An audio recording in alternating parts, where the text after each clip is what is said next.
Hello and welcome to another episode of the Kid Stories Podcast. I'm Phil Bechtel. Let's get into a shout-out. Boss reached out and left a comment on Spotify. Boss, I think if you were a character from the stories, you'd be a dark side trader. And you would take trips into the dangerous dark side to gather rare and powerful plants and artifacts to sell to wizards and witches. Thanks for listening, Boss.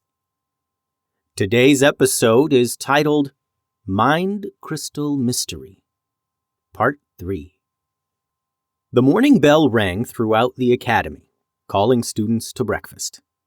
Pirie dragged herself out of bed, her eyes heavy from lack of sleep. She had only managed a couple hours of rest after their adventure in the dark mountain. As she pulled on her uniform, she wondered if Henry had fared any better. In the dining hall, students chatted excitedly about the day ahead. Pirie slumped into a seat, grabbing a piece of toast. Henry appeared beside her, dark circles under his eyes. "I feel like I've been trampled by those cave trolls. I'm so tired," he mumbled, piling food onto his plate. "Shh," Pirie hissed, glancing around. "Don't talk about that here." Henry was about to reply when a cheerful voice greeted them from behind. "Good morning, you two!" Professor Kate approached their table, her lavender cloak flowing gracefully around her. She looked completely refreshed and normal, a bright smile on her face. "I hope you both slept well." Pirie nearly choked on her toast. "Oh yes, Professor, great sleep, very restful." Henry nodded enthusiastically, his mouth too full of food to speak. Professor Kate laughed. "That's good to hear. You'll need your energy for today's lessons. We're covering some transformation magic variations that I think you'll find particularly interesting, Pirie." As she walked away to greet other students, Henry leaned close to Pirie. "She seems normal." "I know," Pirie whispered back. "Maybe she doesn't have anything to do with those trolls. Maybe she just goes to the dark mountain to be alone or something." Henry frowned, thinking, "She could be alone here, though. She has her own private room." "I don't know," Pirie admitted. "Let's find Lucy and Holly after breakfast. We need to talk to someone about this." They found Lucy and Holly in the courtyard garden during morning break. The two girls were sitting on a stone bench beneath a large oak tree, comparing notes from their magical history class. "Hey, can we talk to you guys?" Pirie asked, glancing around to make sure no one was within earshot. "Somewhere private?" Lucy raised an eyebrow. "Sounds mysterious. Follow me." She led them to a small alcove hidden behind some tall hedges. It was a quiet spot where students sometimes came to study alone. "So what's up?" Holly asked once they were settled. "You both look like you haven't slept in days." "Well, that's because we haven't," Henry said. He looked at Pirie, who nodded, giving him permission to continue. "We followed Professor Kate to the dark mountain last night." Lucy and Holly exchanged surprised glances. "You did what?" Lucy asked. "Why would you do that?" "Well, Henry saw her sneaking out like multiple times," Pirie explained. "We got curious." "And?" Holly prompted. "And we saw some really weird stuff," Henry continued, lowering his voice even further. "These goblins told us that there were these nice cave trolls, you know, ones with tattoos, but then we ran into them and they had glowing eyes and they chased us off." "We didn't find Professor Kate," Pirie added carefully. "Well, the trolls with the tattoos are supposed to be friendly," Holly said.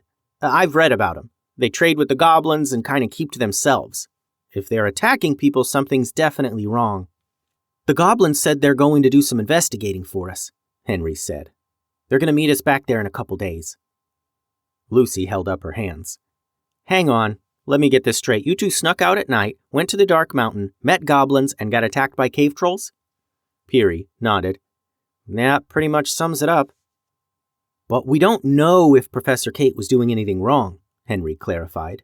"Maybe she was trying to help the trolls? They look like they were under some kind of spell." "Or maybe she's the one who put them under a spell," Lucy said. Pirie shook her head.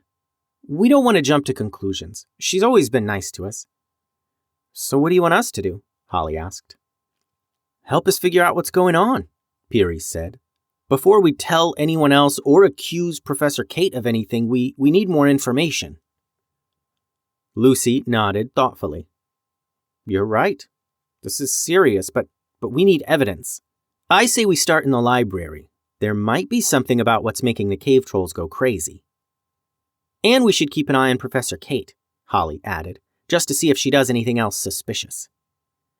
So you'll help us? Henry asked, looking relieved. Lucy grinned. Are you kidding? This is the most interesting thing that's happened at the Academy in months. Of course we'll help. But, Holly added, her expression serious, we need to be careful. If Professor Kate is up to something bad, well, she's a fully trained wizard. We're just students. Pirie nodded in agreement. We'll be careful. We just want to know the truth. Let's meet in the library later after classes, Lucy suggested. We'll start our investigation there. The Academy's library was enormous.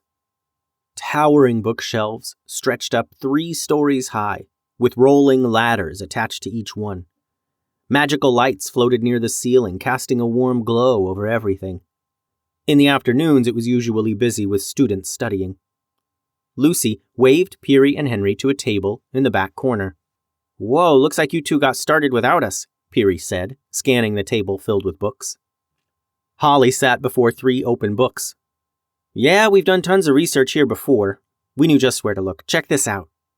She turned one of the books to Pirie and Henry and pointed to a passage. The two bent over and Pirie began reading. Certain crystals, when properly charged, can emit energy fields that override natural behavior in most beings. Symptoms of crystal influence include unnatural eye coloration, most commonly manifesting as red or purple glow. Red, glowing eyes, Lucy said, leaning forward, just like you described. Does it say how to break the influence? Henry asked. Pirie skimmed further down the page. It says the effect ends when the crystal is removed or destroyed, but powerful crystals can affect creatures from a distance. I found something too, Lucy said, sliding her book over. There's a whole chapter here about control crystals. They were banned from use 300 years ago because they're considered unethical, but it says they're still sometimes found in ancient ruins. Like in the Dark Mountain, Holly suggested. Very possible, Lucy nodded. The Dark Mountain is full of old ruins and abandoned places. Okay. Pirie realized they were jumping into this without really knowing what was going on. I mean, we can't just assume Professor Kate is up to something nefarious here. Lucy and Holly looked at each other. Yeah, we were thinking the same thing, said Holly. But if we have some evidence that cave trolls are getting hypnotized, then we need to look into it. And if we think a professor might have something to do with it, then we need to be quiet about it. Pirie was glad Lucy and Holly shared her concern. Yeah, right. We just need to keep digging and figure this out. Me and Henry appreciate your help. Are you kidding? Lucy said. We're happy to have an adventure. What's next? I think we go visit our new goblin friends, said Henry. Yeah, we told them we'd meet them back in the mountain in a couple days, said Pirie. Lucy began stacking up her research books. Great. Let's get these books put away and get some bags ready for a late-night trip to the Dark Mountain. A day later, and the 4 kids were walking to the Dark Mountain in the middle of the night, under the light of a bright moon. Pirie and Henry were peppering Lucy and Holly about the valley. So the Red Dragon used to live in the Dark Mountain? Was he like king of the valley or something? Henry asked. Holly shook her head. Not exactly. He tried to be. The ninjas of Valley Town and Old Witch Tubes and some other heroes defeated him. Oh, and the goblins helped. So it's been pretty chill here after that? Pirie asked. It's been anything but chill since then, said Lucy. The valley's a pretty magical place, full of ancient powerful items and plants and everything. The place just tends to attract the worst types. Red cloaks, evil wizards, bad cave trolls, bandits, crooked old witches. There's always something bad that needs defeating around here, it seems. Kinda like tonight, said Holly. The 3 trekked on in silence for a bit, wondering what might be the cause of all this. Why is Professor Kate sneaking off to the Dark Mountain? Why have the good trolls gone bad? The closer they got to the Dark Mountain, the quieter they became. The moon cast long shadows across the path, and the twisted trees of the forest seemed to reach for them as they passed. "So, where exactly are we meeting these goblins?" Lucy whispered. "There's a cave entrance up ahead," Pirie said, pointing. "That's where we went in before." They reached the entrance, a dark opening in the side of the mountain. Henry pulled out the glowing rock the goblins gave them before. The tunnels looked exactly as Pirie and Henry remembered. They made their way to the spot where they first met the goblins. "Do you think they'll actually show up?" Lucy asked. Her question was answered by a shuffling sound. From the shadows emerged Heezy, Nibble, and Gubba. "Academy children come back," Heezy said, sounding surprised. "Bring friends, too." "Yeah, these are our friends Lucy and Holly," Pirie introduced. "They're helping us figure out what's going on." The goblins nodded in greeting. Gubba stepped forward, his wispy beard quivering as he spoke. "We watched Purple Cloak Lady like we promised." "And?" Henry asked eagerly. "She go to troll caves," Nibble said, his one visible eye wide. "She bring red crystals, put on troll heads, eyes go red, trolls do whatever she say after that." "She's controlling them?" Lucy asked. Heezy nodded. "Red crystals very bad magic, very old magic." He reached into his pouch and pulled out a tiny red fragment, holding it up for them to see. It was barely the size of a housefly. "We have this one, from goblin stuff." Lucy leaned in to examine it. "May I?" she asked, holding out her hand. Heezy hesitated, then placed the fragment in her palm.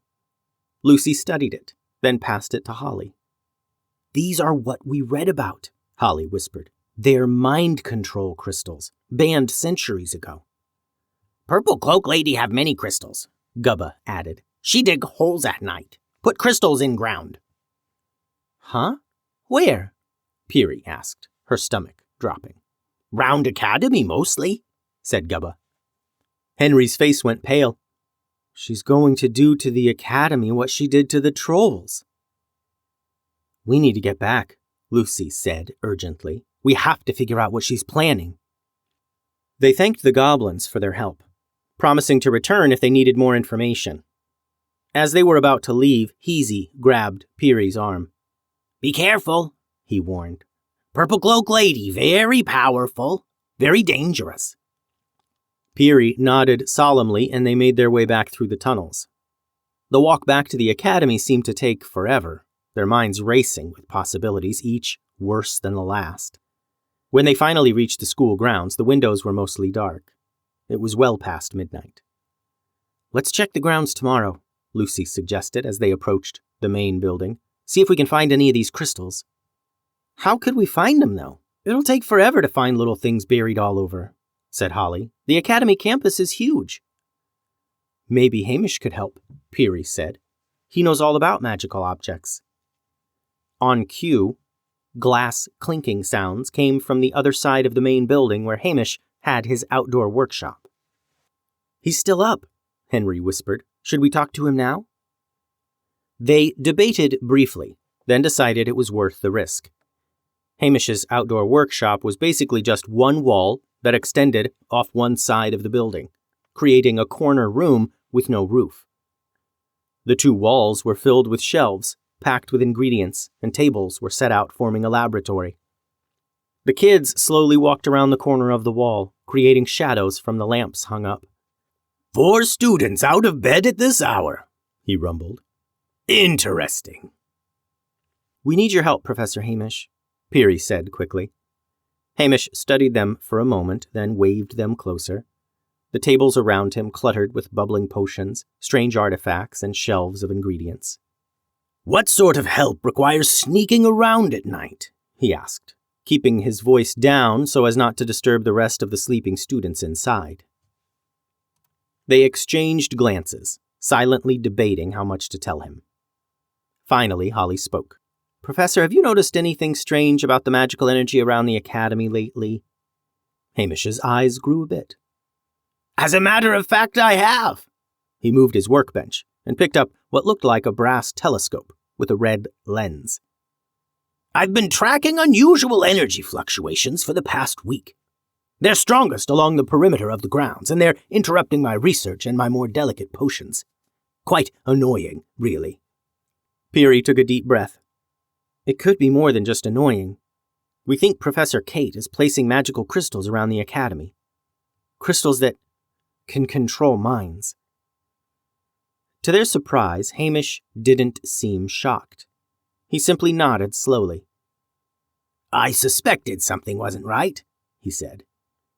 Hamish dug around in some nearby wooden boxes and chests with his big dragon claws. Eventually, he found a small brass artifact that looked like a monocle. He handed the brass device to Lucy. This lens reveals magical energy traces. If there are crystals buried around the grounds, this will show them. You believe us? Henry asked, surprised. I believe in evidence, Hamish corrected. And something is certainly happening around the academy. Find that evidence and we can take action. What about Professor Pilson? Holly asked. Away at a conference for 3 more days, Hamish said. For now, it's best we keep this between us until we know more. Hamish turned to his laboratory tables and continued his late-night studies. Equipped with Hamish's magical lens and renewed determination, they agreed to meet tomorrow to search the grounds. As they slipped back to their rooms, Pirie couldn't shake the feeling that they were running out of time. The end. Thanks for listening, friends. The website is kidstoriespodcast.com. Send all your drawings and shout-out requests to kidstoriespodcast@gmail.com. Adios.